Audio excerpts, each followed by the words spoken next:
Seit 2005 findet im Norden von Schweden, im sogenannten Fjell, jedes Jahr ein Anlass statt, was jedem Teilnehmer ermöglicht, ein Abenteuer fürs Leben zu erfahren.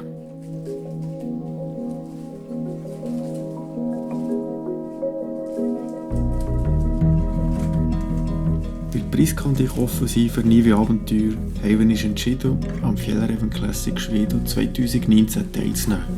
Und das ist unser Abenteuer.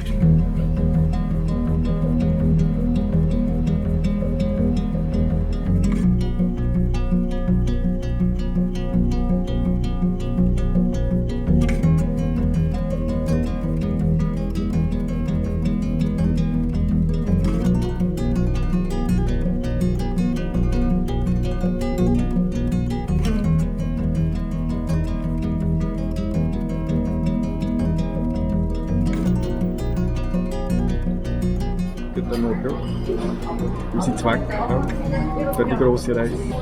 Warten, bis der Flieger kommt, dann geht's los. Genau. Wir sind gespannt. Also bis später. We wish you a pleasant flight. Goodbye. We'll be good working.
Meine Sachen beschreiben. Ja, bitte. Ich will noch haben. Also, das erste Mal haben wir noch die schöne Tasche bekommen. Ich habe natürlich eins genommen in der Farbe passend zu meinem T-Shirt. Das gibt es noch in grün gegeben. Ich habe hier mal Kleider, die ich nicht zum Wandern anlege, oder ja, Zeltkleider, Wärmejacke, Trägersachen, verschiedene Kopfbedeckungen, dann so ein bisschen Trinkgefäß, Mäppchen, Schlafsack, Footprint und ich bin schockiert, wie viel dass wir da eigentlich mitschleppen. Aber wir konnten nicht auslesen und wir sind an diesen Empfehlungen angegangen. Für 3 Tage 6 Hauptmahlzeiten und so ein bisschen Frühstückssachen. Für jeden Tag habe ich ein Müsli, aber wir haben auch selber frühstücksbereit bin. Und so ich kann das da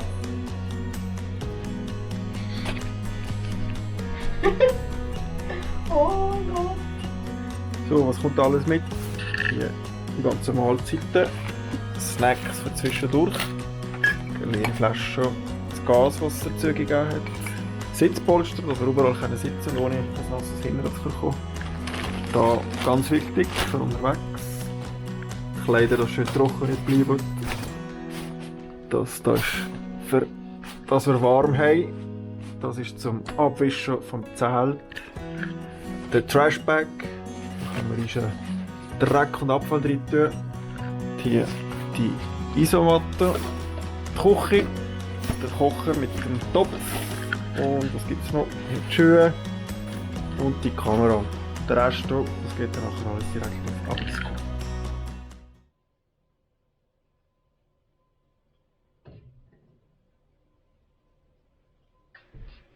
Priska, bist du weg? Ja, Jetzt geht los. sind wir parat.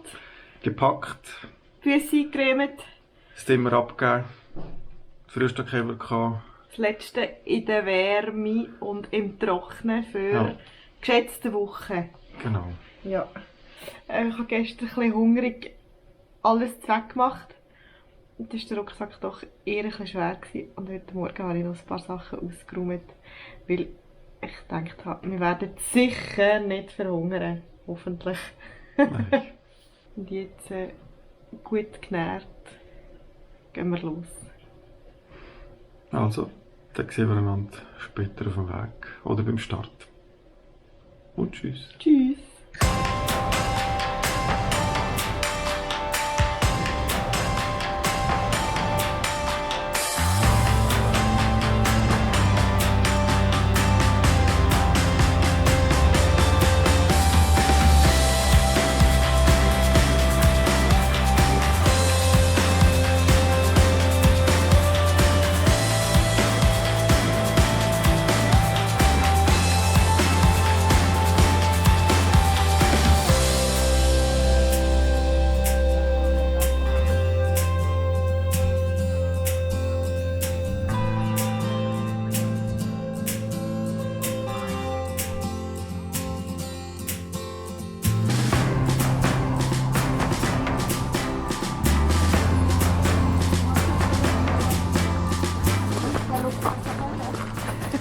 Gut, sind wir da. Jetzt geht es dann los.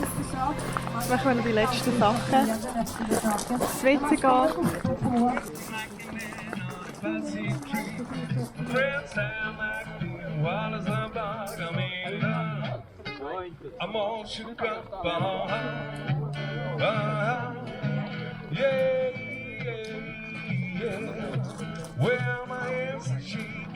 And for you as well.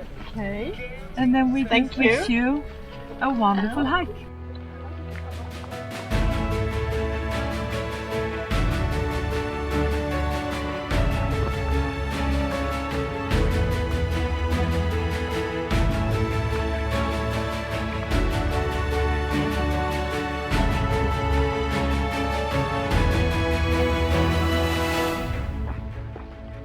Wir sind unterwegs.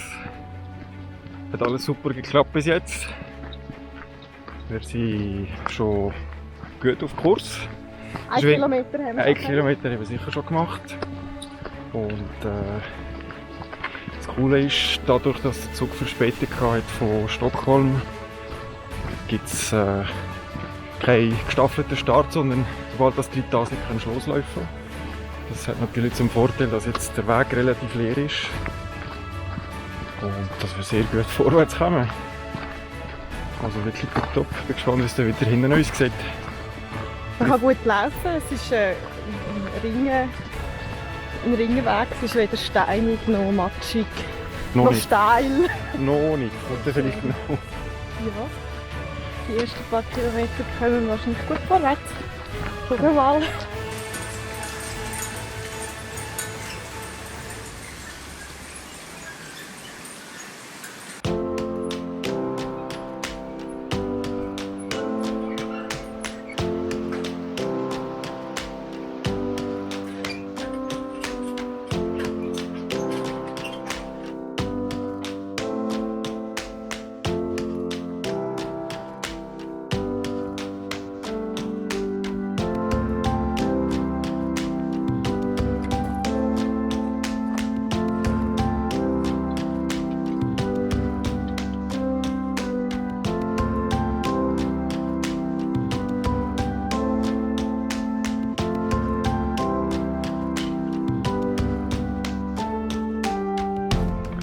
Ja, jetzt sind wir hier nach den 5 Kilometern beim McDonald's angekommen. Wir haben uns entschieden, einfach noch ein bisschen weiter zu gehen und einen gemütlichen Platz zu suchen, wo wir ein bisschen Sonne geniessen können und ein bisschen Snacks essen.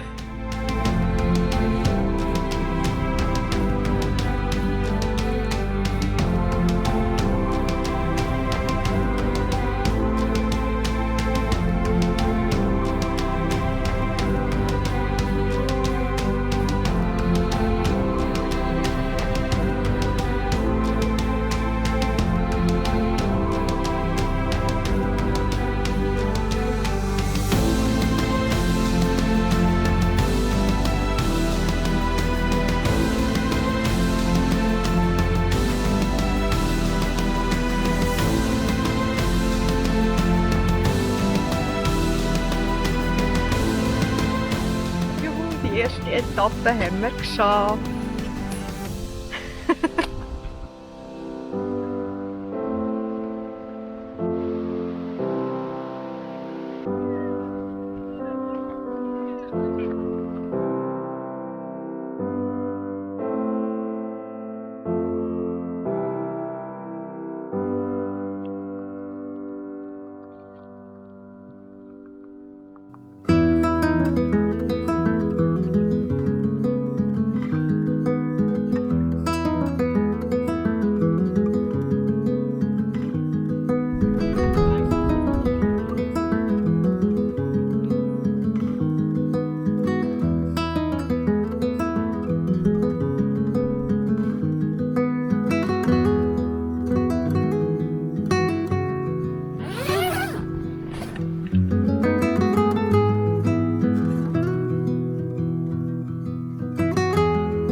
Fjellreven Classic. Wir haben gut geschlafen, also ich habe gut geschlafen. Ich habe zwar am Morgen um 4 Uhr hat sich meine Blase gemeldet. Ich habe überhaupt nicht gewusst, was für Zeit das ist. Es war ja hell. Das Wetter heute ist sicher gut zum Wandern. Es ist nicht so strahlend schön wie gestern. Aber langsam fahre ich an, mich einfach so ein bisschen gruselig fühlen. Alles beißt. Ich habe das Gefühl, alles schmeckt nach Zelt und nach draussen und nach verschwitztem Mensch. Ja. Wahr ist's.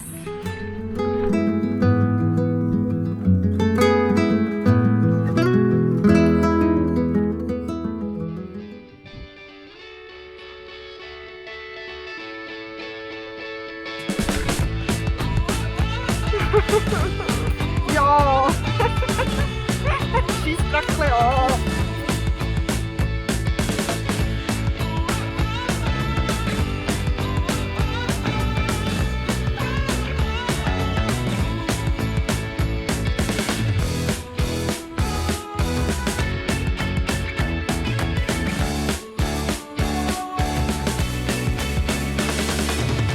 Tag 2. Wir haben jetzt irgendwie so ungefähr 3 Kilometer gemacht von der ersten Etappe, von der zweiten Etappe. Wir haben schon einmal die Regensachen montiert. Das ist mal gekotzt. Ja, weil der Rucksack dreckig geworden ist, alles dreckig geworden. Und ja, jetzt im nächsten Stopp können wir das wieder abziehen. Und ich glaube, ich möchte noch mal etwas essen. Genau. Und es ist also sehr imposant da auf dem Hochplateau. Ja, absolut. Ja. Irgendwo von einem Pass in der Schweiz euch. Ich dachte nicht uns. Mal einen Schwenker machen. Da links müssen wir durch. Jetzt sind wir auf dem Weg Richtung Signy. Von Kebnekaise, Feldstation Richtung Signy. Und das Ziel ist eigentlich Selka oder kurz vor Selka. Da sind wir schon knapp in der Hälfte. Ja, mal schauen, wie weit wir heute kommen. Bis jetzt kommen wir gut vorwärts.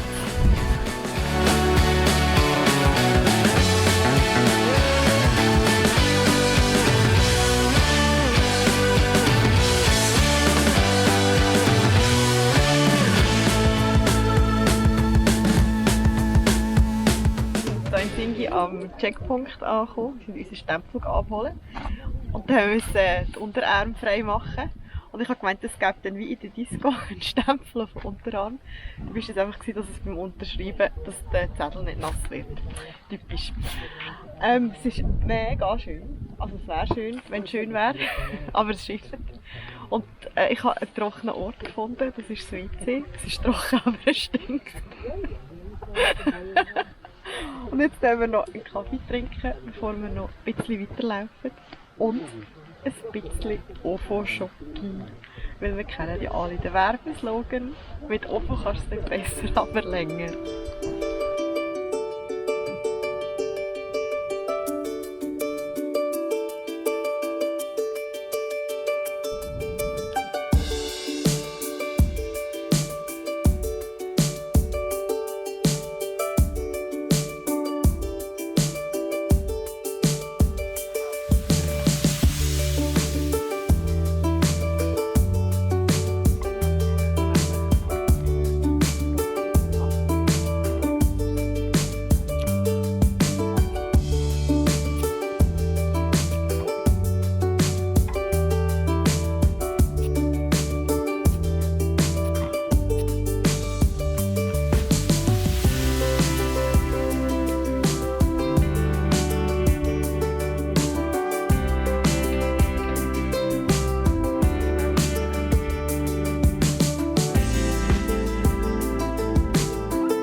Mucke.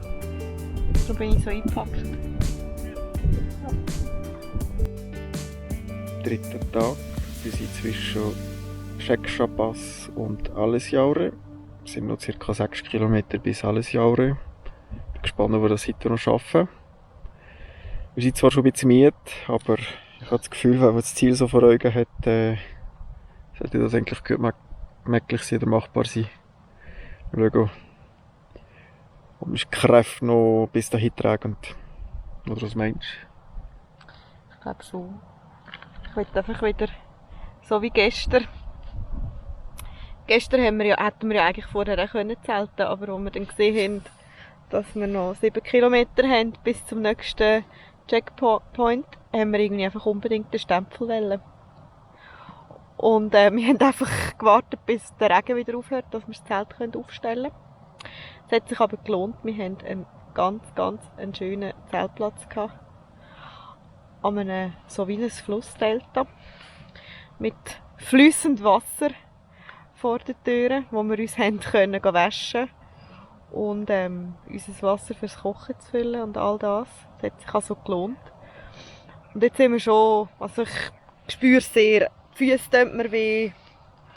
Ich bin auch gerade nicht mehr so motiviert zum Laufen, aber irgendwie, ich glaube, ich will heute Abend noch einen Stempel mehr im Büchlein. Ich will das wahrscheinlich einfach heute noch erreichen. Ja, und darum werden wir es sehen, ob wir es noch schaffen. Aber jetzt geniessen wir mal noch ein paar Minuten die Sonne.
etwa 100'000 Mücken und sie sind gefräßig.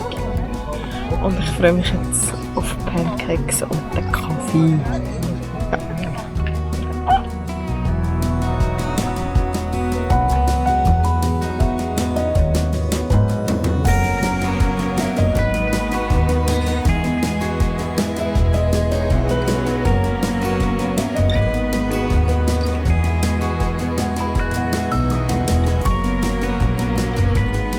Wir sind auf der letzten Etappe. Wir sind gerade losgelaufen bei Chiron, beim letzten Checkpoint vor dem Schluss. Jetzt geht es gleich in Richtung Abisko Jaure, wo es da wahrscheinlich etwas vom Kiosk gibt. Priska hat einmal schon fest Lust. Sie läuft ganz schnell vor mir. Aber wir sind zufrieden, froh, dass wir es bald geschafft haben und irgendwie auch schade, dass wir es schon geschafft haben, weil es ist sehr schnell vorbeigegangen auf eine Art. Obwohl wir jetzt das Gefühl haben, dass wir Ewigkeiten schon unterwegs sind. Aber das heisst, der Kopf hat mega abschalten. Ja, das ist sehr zu empfehlen. Also unbedingt machen. Ja.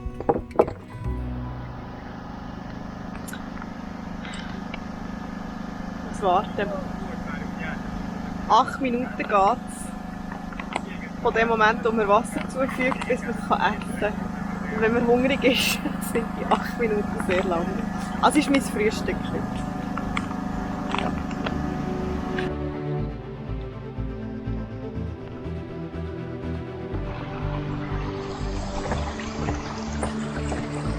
Hier.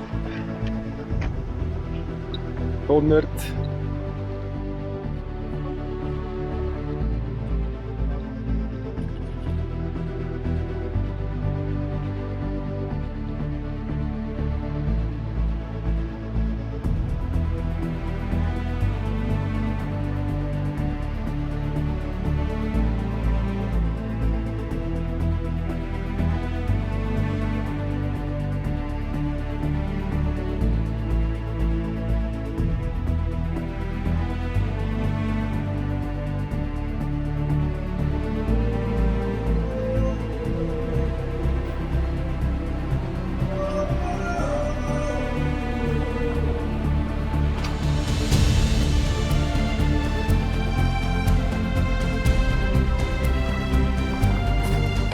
Die letzten paar Meter Zieleläufe. Ich habe es fast geschafft. Ich freue mich aufs Bier. Ja, die letzten paar Minuten.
Wir haben es geschafft. Ich habe das erste Bier gehabt. Ich habe schon ein bisschen das Räuschchen, weil wir uns irgendwie noch um einen Übernachtungsplatz kümmern. Und dann irgendwann gibt es noch etwas Richtiges zu essen.